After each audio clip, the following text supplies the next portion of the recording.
Escobar. Não tenta prender sua filha, é que seu controle já tá ficando sem pilha. Não tenta prender sua filha, é que seu controle já tá ficando sem pilha. Na frente do Oi, vou contar do dia em que eu fiquei perdido no mato quando eu fui fazer uma trilha. Enquanto eu conto a história, vai acompanhando essa receita. Estava eu e os meus 3 amigos mongolóides decidindo do que a gente ia brincar. Aí o meu amigo Sabichão falou assim: pô, bora brincar de explorador e ir na trilha do labirinto. Eu sei andar aquilo tudo lá, eu ia com meu irmão, mané. E como na época só um dos meus 3 neurônios funcionava, eu falei, bora! E o Patati, o bobão, o retardado do grupo, falou assim: pô, bora, vou gastar minha onda lá em cima. Aí fomos nós, os 4 aventureiros da Shopee, e entramos mata dentro, trilha dentro, sobe, sobe, sobe, sobe. Entra num caminho, passa no outro, pula pedra. Aí depois de umas meia hora andando, eu percebi que o Sabichão tava mais perdido do que eu. Perguntei assim: você sabe mesmo o caminho, né? Aí ele falou assim: não, eu não tô perdido não, é que o caminho tá meio diferente, entendeu? E falei assim: eu quero ir embora daqui agora. Vamos descer que eu não quero virar comida de onça. Por fim, o grupo todo começou a descer. Depois de um tempo andando, o Sabichão virou pra trás com a maior cara de pau e falou assim: acho que a gente tá meio perdido. Aí o Patati falou assim: então a gente vai ter que acampar, mané. O Lucas sentou no chão, começou a chorar falando que ele ia morrer, que nunca mais ia ver a família dele. E meio ao caos eu surtei. Olhei pra eles e perguntei se eles tinham comido cocô antes de sair de casa. E a gente vai sair daqui sim, e vivos, porque eu me recuso a morrer do lado de vocês. Tomei a liderança e mandei todo mundo me seguir. E a gente deu 5 passos, o Lucas prendeu a porcaria do pé dele na lama. Caiu de cara no chão. Aí eu, com toda delicadeza, levantei ele e falei: vamos continuar andando, por favor? Aí ele: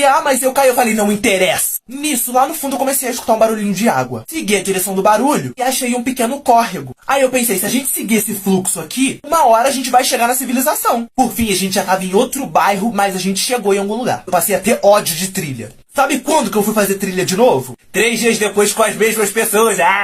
Oi, vou focar aqui pra vocês do dia em que eu e a minha amiga ficamos presos dentro do lixo. Nesse dia tava tendo festa na rua, então a criançada tava toda reunida. Eu já sabia que ia ser um dia que ia entrar pra história. Eu e a minha amiga só não esperávamos que a história fosse sobre a nossa derrota. Aí juntou os adolescentes, as crianças, e já tava de noite. A gente decidiu brincar de quê?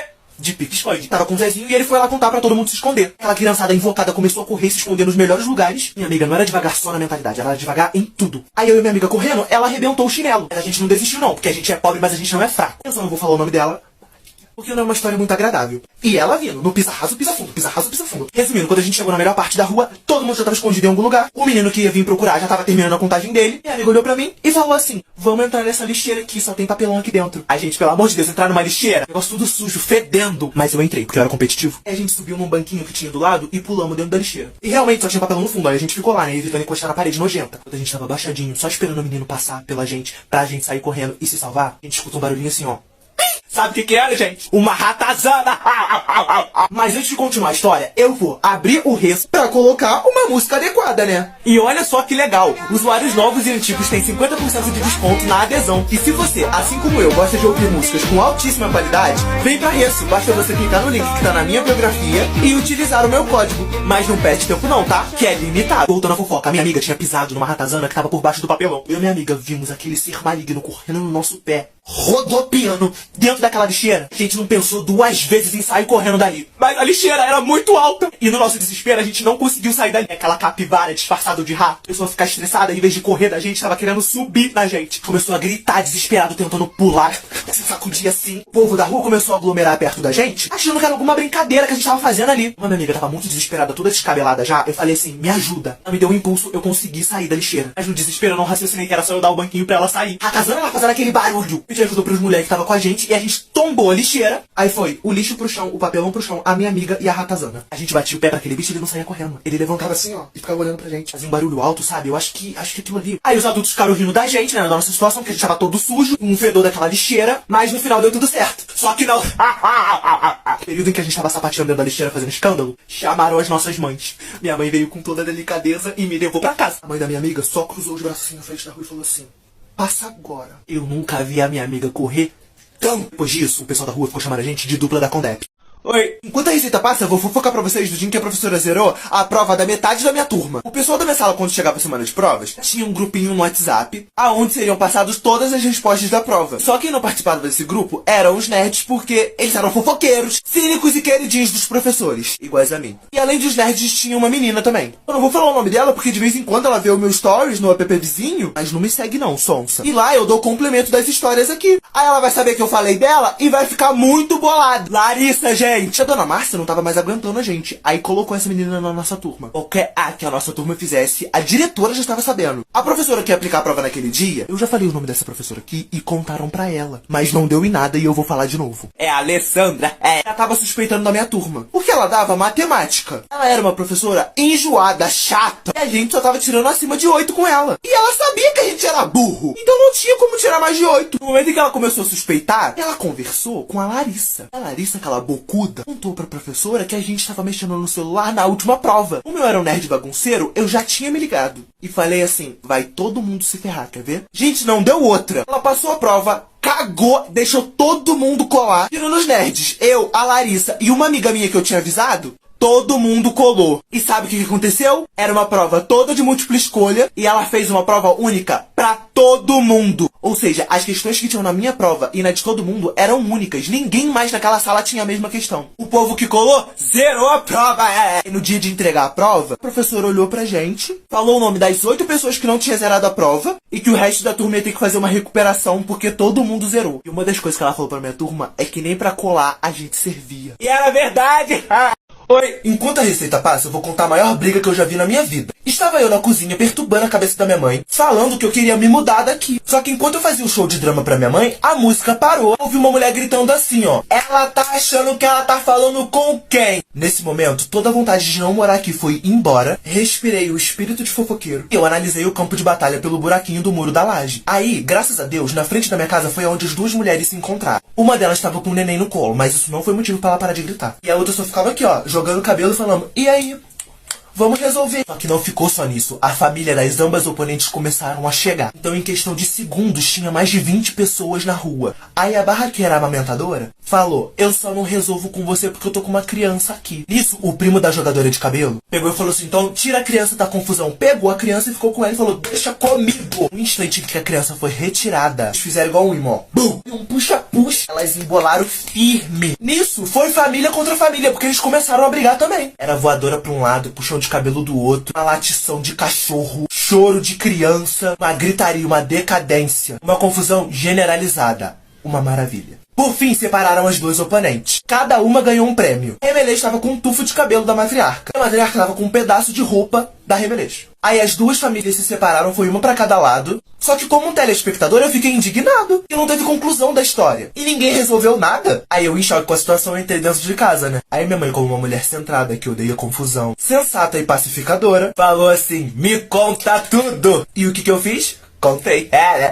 Oi! Enquanto essa receita passa, eu vou contar pra vocês o dia em que eu fiquei preso no brinquedo do parque aquático. As coisas começaram a dar errado quando a gente chegou no parque. Porque na hora de entrar naquele ninho de mafagafo, falaram que não tava podendo entrar com comida. E quem levou comida deixava no armarinho, ganhava a chave e só podia pegar a comida quando fosse embora. Mas aí eu deixei minhas comidas lá e entrei na força do ódio. Fazer o quê? Esperança é a última que morre, né? Nesse caso, foi a esperança que me matou. Aí fui eu andando em direção à piscina com um pouquinho de felicidade que ainda me restava porque eu sou pobre e tava num lugar diferente. Cheguei na beira da piscina, quando eu botei o meu pé na água, eu só escutei um apito na minha direção. Aí eu já olhei assim, né? Nisso o salva-vidas falou assim, ó. Não pode entrar de bermuda, só pode usar sunga aqui. Mas aí fui eu pros brinquedos, igual um grilo de sunga e com fome. Cheguei na fila que tava aparecendo doação de cesta básica, pra escolher em qual tobogã que eu ia, né? Tinha os mais simples, os tranquilos, os médios que tinham um pouco de adrenalina e os brinquedos da morte com não sei quantos metros de altura. Decidi ir no brinquedo da morte. Aí fui eu, subi naquela escadaria do Monte Everest. Todo cagado eu entrei naquele troço e fui descendo. Durante 5 segundos eu fui muito feliz lá dentro. Ele era redondo, todo fechado, tava descendo rápido, adorei. Do nada, o meu corpo agarra no meio daquele negócio. E eu entalei. Não descia mais, não tava mais escorregando. Eu comecei a ter um infarto, comecei a chorar, gritar minha mãe em outra cidade. Aí eu comecei a me puxar pelas paredes pra eu descer. Chorando horrores com um cagaço de alguém descer e me dar uma pancada nas costas. Só sei que eu fiquei desesperado. Depois de muito esforço com os meus braços de graveto, eu peguei tranco de novo e continuei descendo. Na mesma velocidade que o meu brilho voltou porque eu tava escorregando de novo. Ele foi embora quando o tobogã ficou reto. Durou 1 segundo até eu chegar lá embaixo. Eu desci com tanta pressão que eu cheguei lá embaixo com o gosto da sunga na minha boca. Ainda engoli água naquela merda. Pra mim, o passeio acabou ali. Fui eu pra piscina das crianças cheia de mijo e fiquei lá até a hora da gente ir embora. Aí quando eu estava no meio da viagem voltando pra casa, que eu fui abrir a minha mochila pra comer porque eu tava morrendo, eu vi que eu tinha deixado a minha comida na porcaria daquele parque. Oi! Enquanto esse vídeo tá passando, eu vou contar uma vergonha que eu passei que poucos sabem. Estava eu e a minha prima, já tava de noite e eu fui atravessar a pista, quase chegando em casa, gente. Aí eu esperei o carro passar e corri. Eu sabia que tinha uma calçada do outro lado, só que o chão tava todo muito escuro. E a minha prima me acompanhando. Enquanto eu estava correndo pra chegar do outro lado, de repente o chão sumiu. Eu fiz isso aqui, ó. Sabe por quê? Porque eu caí no bueiro. Mas na hora não teve graça, porque doeu. As minhas pernas ficaram pra dentro do bueiro, meu peito bateu no chão, a mochila passou por cima de mim. Ou seja, eu fiquei igual um sapo no chão. Aí a minha prima, uma pessoa gentil, que ajuda o próximo, olhou pra mim, botou a mão na cintura e falou: ué, levanta! Aí eu tirei minha perna do esgoto, levantei. As minhas pernas tudo machucadas, minha calça toda suja. Eu tava com tanta vergonha que a dor não importava. Eu só queria ir embora. Aí a minha prima olhou no fundo dos meus olhos e perguntou: você tá bem? Aí eu mancando falei assim: ai, tô bem. Ela começou a rir. Ela não riu pouco, ela riu muito. Aí a gente chegou em casa, vi pro banheiro pra lavar os meus machucados. Foi o tempo que minha prima utilizou pra contar pra todo mundo da minha família, pra todo mundo que ela conhecia. Faltou só ela postar no stories que eu tinha caído na merda do bueiro. Quando eu desci pra falar com o povo da minha família, eu já tava conhecido como Ratatouille. Mas eu não guardo o rancor da minha prima não, tá tudo bem.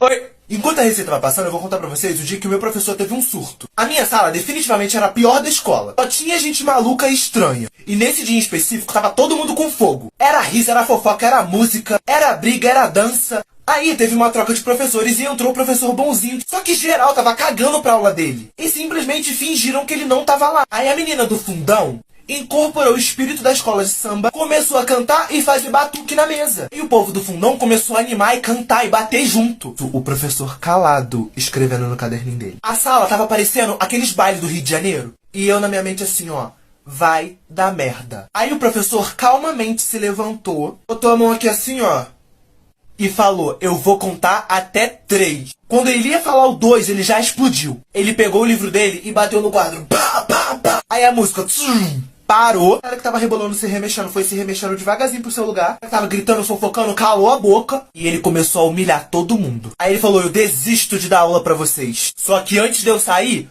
todo mundo perdeu 3 pontos na média. Tirando o Matheus, que era um nerd, que era calvo aos 12 anos. E a Júlia, que a personalidade dela era ser inteligente e quieta. E o pessoal começou a se indignar. Porque teve uma galera que tava com a média 2,5. Perdeu 3, a pessoa ficou com um ponto negativo. Aí foi um chororô, uma reclamação. Só que não adiantou, ele realmente tirou 3 pontos de todo mundo. Aí depois eu fiz o sonso e fiz muita chantagem com o professor. E ele recuperou os meus pontos da minha amiga. Porque a gente realmente estava quieto até a música começar. Depois desse trauma, a minha turma ficou sem fazer bagunça durante 3 dias, porque depois voltou tudo normal.